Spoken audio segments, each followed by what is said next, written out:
There are secrets we carry for decades, thinking they'll stay buried forever. I was 73 years old and believed my past was safe, locked away in some dark corner of my memory. But the truth has a peculiar way of finding the light, no matter how much time passes. And when it appears, it's usually accompanied by a knock on the door you never expected to hear. My name is Susan Walker, and this is the story of how a simple sound changed everything I knew about my own life. It was a typical October afternoon in Portland, Oregon. Golden leaves danced in the cold wind that heralded winter, and I was in my favorite armchair, that green velvet one I bought at a garage sale 20 years ago. My arthritic fingers worked slowly on my crochet project, a blanket that promised to be finished by Christmas, although every year I made the same promise and rarely kept it. The house was silent, as always. My husband Harold had passed away 5 years ago, leaving only the ticking of the wall clock and the occasional purr of Muffin, my orange cat, to keep me company. My 2 children, David and Margaret, lived their own lives in other cities. David was in Seattle with his family, working at some tech company I could never quite figure out. Margaret had moved to California years ago, pursuing her dream of becoming a writer. I had built a quiet life, a predictable life. I would wake up at 7 in the morning, have my coffee with toast, watch the local news, tend to the garden when the weather permitted, and spend the afternoons reading or crocheting. On Thursdays, I went to the bridge group at church. On Saturdays, I went grocery shopping. It was a simple existence, perhaps even monotonous for some, but it was mine. It was safe, or at least I thought so. The knock on the door came at 3:20 p.m. I remember the exact time because I looked at the clock, annoyed by the interruption. It was probably some salesman or perhaps Jehovah's Witnesses who occasionally roamed the neighborhood. I considered ignoring it, but the knock came again, more insistent this time. With a sigh, I put my crochet aside and rose from the armchair, my knees protesting the movement. I walked slowly to the door, adjusting my glasses on my nose. Through the lace curtain of the side window, I could see someone's silhouette, but I couldn't make out who it was. Open the door, and my world collapsed. On the other side was a young woman, perhaps in her late 20s, with wavy brown hair and eyes that made me freeze in place. Blue eyes.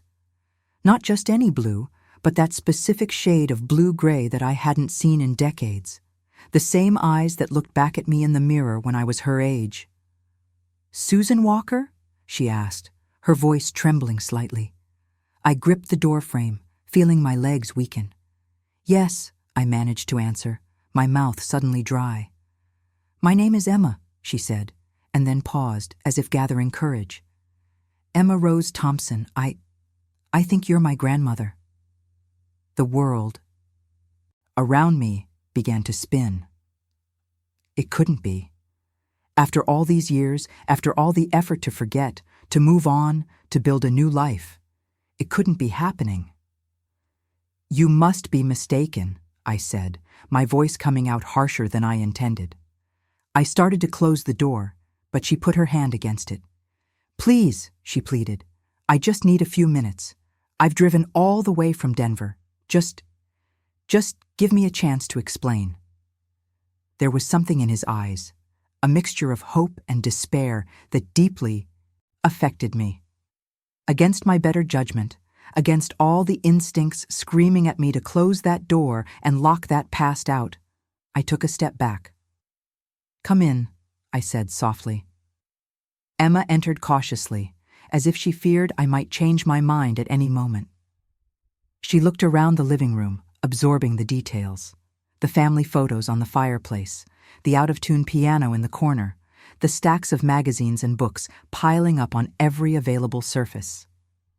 "May I offer you some tea?" I asked, automatically resorting to the good Southern manners my mother had taught me decades ago before I moved west. "Yes, please," she replied, looking relieved. In the kitchen, my hands trembled as I filled the kettle. I took a deep breath, trying to calm the whirlwind of emotions. 1,000 questions swirled in my mind, but one stood out above all. How did she find me? When I returned to the room with the tea tray, Emma was looking at a photograph on the mantelpiece. It was of David and Margaret, as children, taken in the backyard of our old house in Eugene. "Are these your children?" she asked. "Yes, David and Margaret." I placed the tray on the coffee table and sat down, gesturing for her to do the same. "Now, I think you need to explain who you are and how you got to my door." Emma sat on the edge of the sofa, her hands nervously clasped in her lap. "It's a long story," she began. "I have time," I replied, although I wasn't sure if I really wanted to hear what she had to say. She took a deep breath. "My mother was Rachel Thompson. She died 3 months ago of cancer." Her eyes filled with tears, but she blinked them back. "Before she died, she told me something that changed everything I thought I knew about my life. She told me she was adopted, and she gave me this." Emma opened her bag and took out a yellowed envelope. She held it out to me with trembling hands. I took it, immediately recognizing the handwriting on the front. It was mine, from decades ago. "Open," she said softly. With fingers that seemed to belong to someone else, I opened the envelope. Inside was a letter. My letter. The one I wrote in 1968, in a hospital room in Seattle at 17 years old, with my heart broken into 1,000 pieces. "My dearest daughter," I began to read aloud, barely able to see the words through the tears that now streamed freely down my face. "If you are reading this, then you are already a grown woman. I want you to know that this was the hardest decision I have ever made in my life. Not because I don't love you. I love you more than words can express, but because I love you so much that I want you to have a better life than I could ever give you." I stopped reading, unable to continue. The memories came rushing back. Me, a pregnant teenager in the conservative town of Eugene in 1968. My parents, mortified with shame, sending me to Seattle to have the baby in secret. The baby's father, Tommy Morrison, already enlisted and on his way to Vietnam, without even knowing I was pregnant. The adoption agency promising that my daughter would have a wonderful life with parents who would love and care for her. "You gave her up for adoption," Emma said, not as a question. "Yes," I whispered. "It was different back then. There weren't the options that exist today. A teenage single mother? The shame would have destroyed my family. My parents told me it was the only choice." "Have you tried to find her? My mother?" I shook my head. "When I was 25, yes. But the laws were different then. Records were sealed. And then I met Harold, got married, had David and Margaret. Life went on. I never forgot, but I learned to live with it. Or so I thought." Emma remained silent for a moment, processing. Then she said, "My mother had a good life. My grandparents, her adoptive parents, were wonderful people. They loved her very much. She grew up in Spokane, graduated as a nurse, married my father. They had my sister Sarah and me." "Was she happy?" I asked. The question that had haunted me for decades. "Yes," Emma replied with a sad smile. "She was very happy. But there was always a part of her that wondered about you, about who you were, why you gave her away, if you even thought about her." "Every day," I admitted. "Every single day of my life. On her birthday, his birthday too, March 15th, I would always light a candle and say a prayer. Harold knew. It was one of the first things I told him when we started dating seriously. He never judged." "Do David and Margaret know?" This was the question I dreaded. "No," I confessed. "I never told them. I didn't know how. How do you explain to your children that they have a sister you gave away before they were even born? I was afraid they would hate me. I was afraid they would see me differently." Emma leaned forward. They wouldn't hate you. You were just a scared teenager doing the best you could under impossible circumstances. Maybe, I said, but for 57 years I've kept this secret. It's become part of who I am, and now you're here and everything is falling apart. I didn't come here to turn your life upside down, Emma said quickly. After my mother died, I felt I needed to meet her. I needed to understand where I came from. My sister Sarah said I was crazy, that I should leave the past in the past, but I couldn't. There's a hole inside me since Mom left, and I thought maybe meeting you would help fill it. I looked at that young woman, my granddaughter, and saw so much of myself in her. The determination, the need for answers, the desire for connection. And suddenly, all the anger and fear I felt when I opened the door began to transform into something different, something I hadn't felt in a long time. Hope. Tell me about her, I said softly. Tell me everything about my daughter. And then Emma did exactly that. For the next 3 hours, as the sun set outside and the room darkened, she told me everything. She showed me photos on her phone. Baby. Rachel, at her high school graduation, on her wedding day, holding Emma and Sarah as babies. Each photo was a stab in the heart, but also a priceless gift. Rachel had become a nurse, working at a hospital in Denver for 30 years. She loved gardening, just like me. She played the piano. I played it too before my arthritis. She had a sarcastic sense of humor and a loud laugh that made everyone around her smile. She loved old Hollywood movies and mint chocolate chip ice cream. She was, by Emma's account, an extraordinary person. Did she look like me? I asked, almost afraid of the answer. Emma nodded. Very much so. Do you have any pictures from when you were younger? I got up and went to an old cupboard in the hallway where I kept old photo albums. I took one from the 60s and brought it back to Emma. Together, we leafed through the yellowed pages. Oh my God, Emma whispered as we came to a photo of me at 18, just a few months after I gave Rachel up for adoption. You and Mom could be twins. She was right. The resemblance was striking. The same eyes, the same face shape, even the same way of smiling. And I look like both of you, Emma said, a tear rolling down her face. It was at that moment that something broke inside me. All the walls I had built over decades, all the pain I had buried, all the guilt I had carried, it all came to the surface at once. I started to cry, deep, agitated sobs that shook my whole body. Emma immediately moved to sit beside me, wrapping her arms around me. It's okay, she murmured. It's okay now. But all was not well. I had lost 57 years with my daughter. I never saw her take her first steps, say her first words, graduate, get married, become a mother. All those precious moments were gone, and nothing could bring them back. Did she forgive me? I managed to ask between sobs. Was she angry with me? No, Emma said firmly. She was never angry. She understood. She said you must have been very brave to do what you did. And she wanted you to know. She made me promise I would tell you this if I ever met you. She wanted you to know that she had a beautiful life and that she loved you, even though she never met you. Those words were like a balm to a wound that had been bleeding for decades. She loved me. She wasn't angry. She had a good life. We sat like that for a long time, grandmother and granddaughter, two strangers united by blood and loss.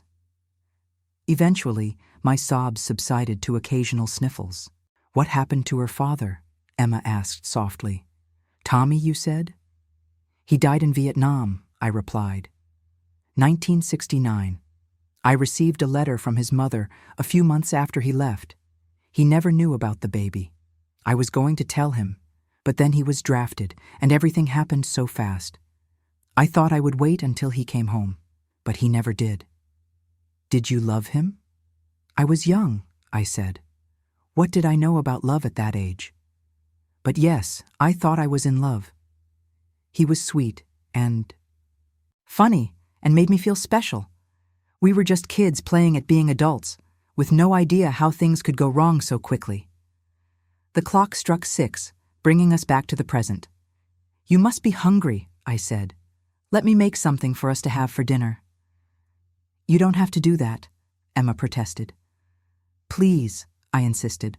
"I want to. Stay the night if you need to. You said you drove all the way from Denver?" "Yes, but I booked a room at a hotel downtown." "Cancel it," I said. "Stay. Here.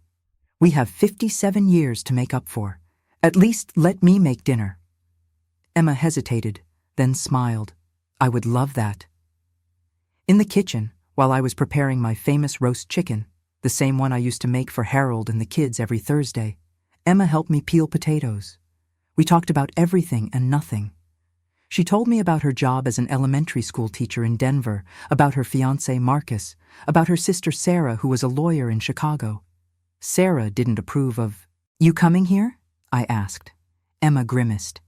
She thought I was stirring up trouble. She prefers to leave the past in the past. But I'm not like that. I need to understand. I need to know. "You're just like me," I said. "I was like that when I was young. Always asking questions, always looking for answers. Harold used to say my curiosity would get me into trouble someday." Her husband seemed like a good man. "He was the best," I agreed. "Patient, kind, funny. He knew me better than I knew myself. I miss him every day." During dinner, I told Emma about my life, about moving from Eugene to Portland in the 70s, about my career as a school librarian, about watching David and Margaret grow up. I told her about the joys and sorrows of an ordinary life, about the little moments that accumulate over the decades. And she told me more about Rachel, how stubborn and determined she was, how she refused to give up on anything, how she had fought cancer for 3 years before finally succumbing, how in her final days she talked about finding her biological mother but was too weak to do the search herself. "She made me promise I would try," Emma said. "It was one of the last things she asked of me, to find you and tell you that she understood, that she didn't blame you, that she had a wonderful life." "How did you find me?" I asked, a question that had been on my mind all day. "It was harder than you think," Emma admitted. Adoption laws have changed over the years, but the old records are still complicated. I hired a private investigator who specialized in adoption reunifications. It took 4 months and more money than I should have spent, but he found a trail of documents that led back to you. Mom's letter helped. It had the name of the hospital in Seattle. From there, it was a slow process of connecting the dots. After dinner, Emma helped me wash the dishes. It was strange and wonderful at the same time, having another woman in my kitchen after so many years of solitude. Muffin even emerged from his hiding place to investigate our visitor, rubbing against Emma's legs in a way he rarely did with strangers. "Even the cat loves you," I remarked. Emma crouched down to pet Muffin. "I've always been good with animals. I have 2 dogs at home. Marcus says our house will one day be a zoo." "Tell me about Marcus," I said, refilling our coffee cups. Her eyes lit up. "We met 3 years ago at a charity event. He's a firefighter. He's kind, funny, and makes me laugh even on my worst days. We're planning to get married next spring." "And would you like me to be there?"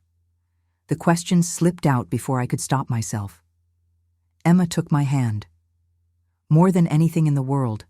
I know we just met, and I understand if this is very, very fast, but yes, I would love for you to be there." Tears welled up in my eyes again. I would be honored.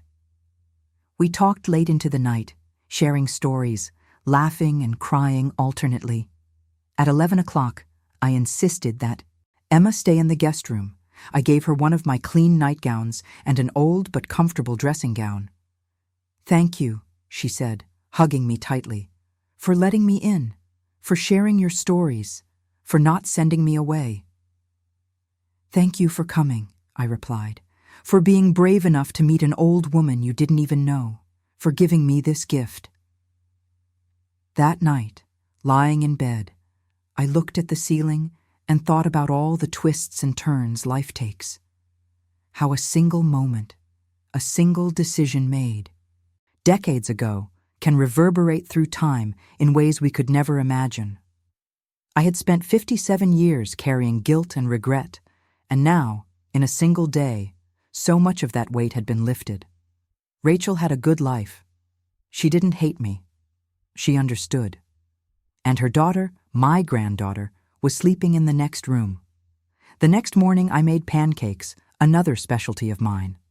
Emma appeared in the kitchen with messy hair and still sleepy eyes, looking so young and vulnerable that my heart ached.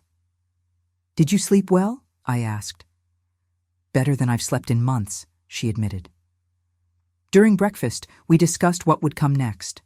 Emma needed to return to Denver in 2 days. I knew I needed to tell David and Margaret. The idea terrified me, but Emma was right. They deserved to know the truth. "Do you want me to be here when you tell them?" Emma offered. "No," I said. "That's something I need to do myself. But thank you for offering." Emma spent another day with me. I took her to my favorite cafe downtown.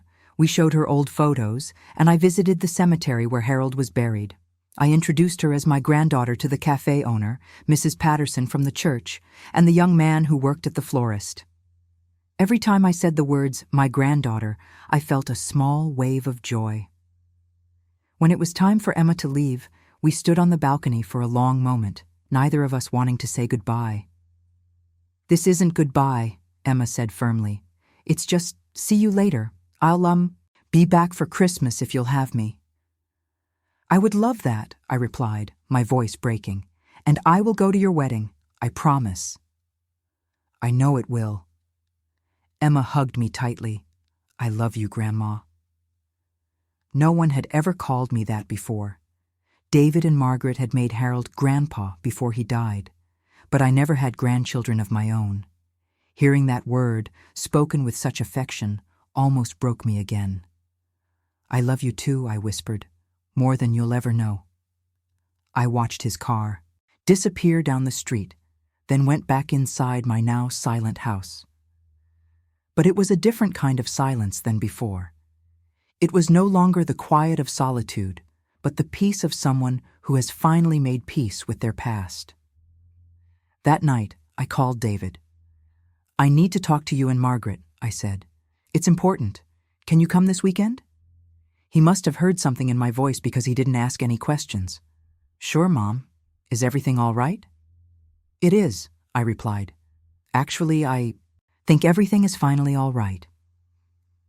When they arrived that Saturday, I sat my 2 adult children down and told them a story I had kept to myself for over half a century. I told them about Tommy, about being pregnant at 17, about the adoption agency, about Rachel. I told them about the knock on the door and about Emma. They were silent for a long time when I finished. Then Margaret started to cry. "Mom," she said, coming to sit beside me, "why didn't you tell us sooner?" "I was afraid," I admitted. "Afraid that you would judge me. Afraid that I would change how you saw me." David, ever the pragmatist, asked, "So we have a half-sister we've never met?" "Yes," I said. "Well, you did. She died a few months ago. But you have a niece, Emma, and she's wonderful." To my relief, none of them reacted with anger. Instead, there was understanding, empathy, and curiosity about this new addition to the family. "We want to meet her," Margaret said firmly. "If she's willing, we want to meet her."